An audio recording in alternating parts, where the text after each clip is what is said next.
Udah sejak nenek moyang kita hidup dari kemenyan. Kemenyan ini saya anggap sebagai tulang belulang nenek moyang saya. Nggak bisa dipisahkan.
Ya dulu kemenyan ini bagus, tapi sekarang setelah perusahaan datang, kemenyan ini berkurang karena semua udah gundul.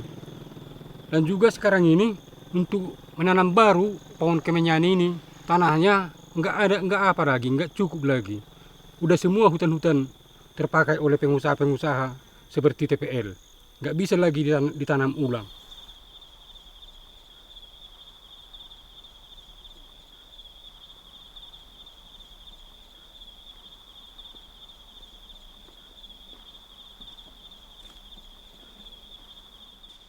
Nama saya Pariang Simajuntak, umur 55 tahun, Poparan Opuronggur.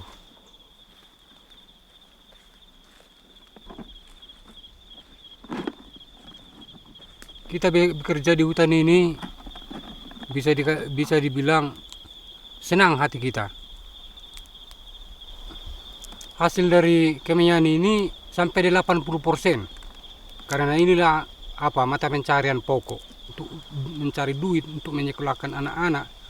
Ya dari hutan inilah, dari kemenyan.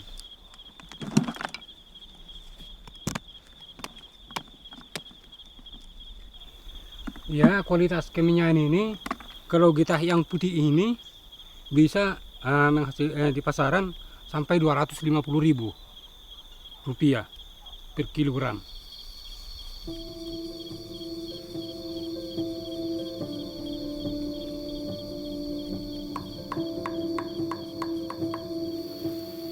Komoditi dari hasil bertani kemenyan sebenarnya termasuk komoditi unggulan di Tanah Batak dan benar-benar terbukti mensejahterakan yang secara turun-temurun dilakukan oleh masyarakat adat dan sampai sekarang masih terus dijalankan dan mewarisi cara-cara bertani seperti leluhur mereka dulu.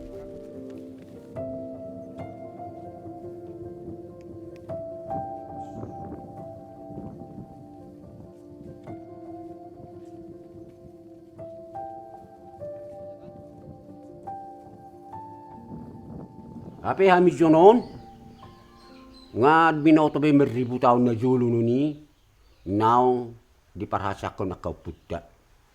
Jada sada dasar hanguluwad dong. Jadi banggo rohita sada bangsa Batak.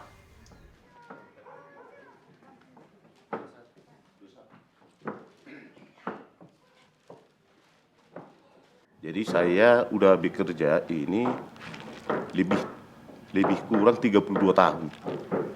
Nah, jadi kalau kemenyan ini, kalau kita tengok tambah tahun tambah menyusut karena hutannya udah kena rambah semua. Besar kemungkinan bakal punya ini Keminyan. Wilayah-wilayah adat terbaik milik masyarakat adat Batak ditetapkan sebagai hutan negara. Kemudian setelah ditetapkan jadi hutan negara, oleh negara melalui Kementerian Kehutanan memberikan hutan-hutan adat terbaik itu kepada investasi, kepada investor. Dalam hal ini ada PT Toba Pak Lestari yang menguasai wilayah adat di Tanah Batak itu seluas 180-an ribu hektar.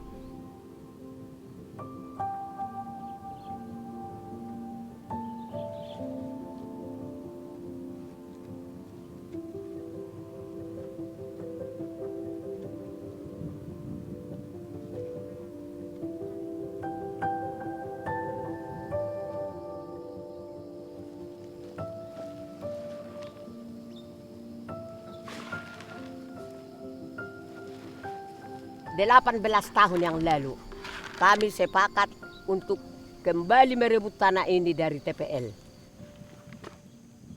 Kehidupan atau dari tanah inilah nantinya peparan di Opuronggur itu bisa hidup. Karena lahan ini adalah lahan Opuronggur. Jadi kamilah generasi penerusnya.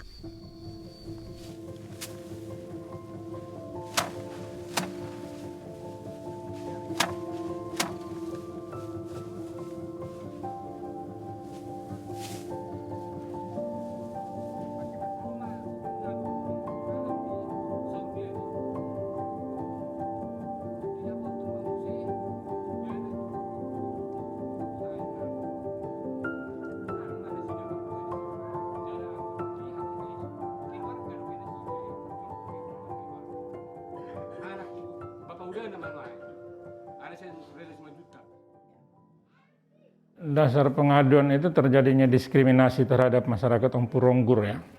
Jadi hak mereka atas pekerjaan tradisional mereka itu dihilangkan.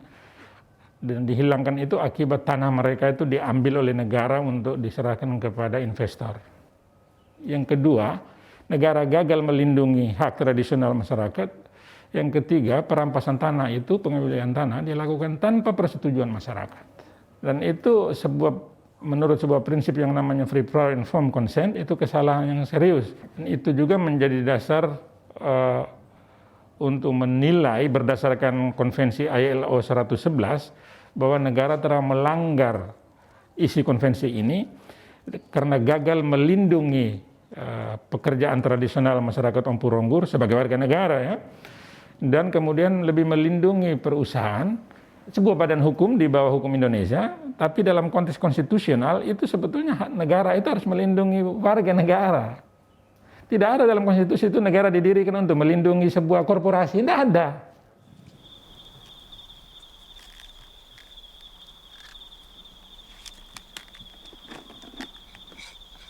Pemerintah Indonesia sudah meratifikasi konvensi ini dan kewajiban negara memastikan bahwa masyarakat adat tidak boleh kehilangan pekerjaannya, petani tradisional.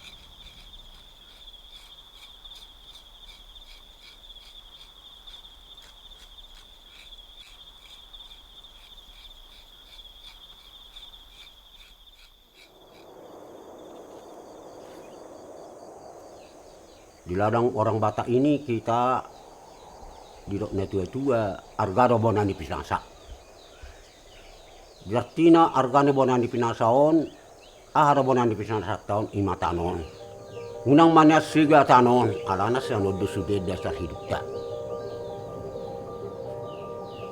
Yang kesadong ko tahun inganan ni kapinahan, do lau sesuanata, dang manguli hita. Saya selaku orang Batak, kalau tanah adat, janganlah pindah ke tangan orang lain atau ke tangan orang kaya.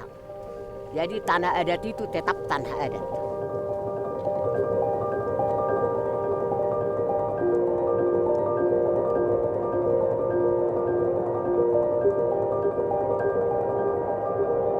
Tanah Batak ini sebenarnya anugerah